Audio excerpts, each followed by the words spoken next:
18 বছরেরও বেশি সময় পর রোববার বিকেলে স্বরাষ্ট্র মন্ত্রণালয়ে এলেন সাবেক স্বরাষ্ট্র প্রতিমন্ত্রী লুৎফুজ্জামান বাবর। গাড়ি থেকে নেমেই তিনি সোজা চলে যান দোতলায় স্বরাষ্ট্র উপদেষ্টার কক্ষে। বিকেল 4:25 থেকে সন্ধ্যা 6:15 পর্যন্ত বৈঠকে স্বরাষ্ট্র উপদেষ্টা, প্রধান উপদেষ্টার বিশেষ সহকারী, স্বরাষ্ট্র সচিব এবং পুলিশের আইজি উপস্থিত ছিলেন। প্রায় 2 ঘন্টার বৈঠক শেষে বেরিয়ে সাংবাদিকদের সাথে আগে কথা বলেন স্বরাষ্ট্র উপদেষ্টা। স্যারের আন্ডারে আমি চাকরি করছি এবং তার সাথে আমার অনেক আগে থেকে একটা পরিচয়। আজকে এখানে একটা সৌজন্য সাক্ষাৎকার ছিল।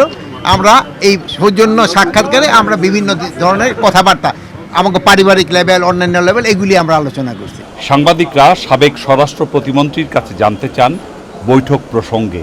আমাদের পার্শ্ববর্তী দেশে পতিত সরকার যে শেখ হাসিনা, ওনার সাথে একটা বিশেষ শিল্পগোষ্ঠী, পত্রিকায় দেখেছেন আপনারা, এসএলএম গ্রুপ, তারা সেখানে একটা মিটিং করছে, সমস্ত পত্রিকা আসছে।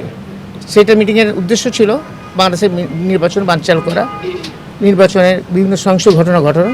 এটা তো একটা উদ্বিগ্নের জায়গা, সেই ব্যাপারে আমরা আলোচনা করেছি। সাবেক স্বরাষ্ট্র মন্ত্রী হিসেবে আপনি কি মনে করেন দেশের আইন শৃঙ্খলা পরিস্থিতি এখন ভালো না খারাপ, আপনি কি মনে করেন?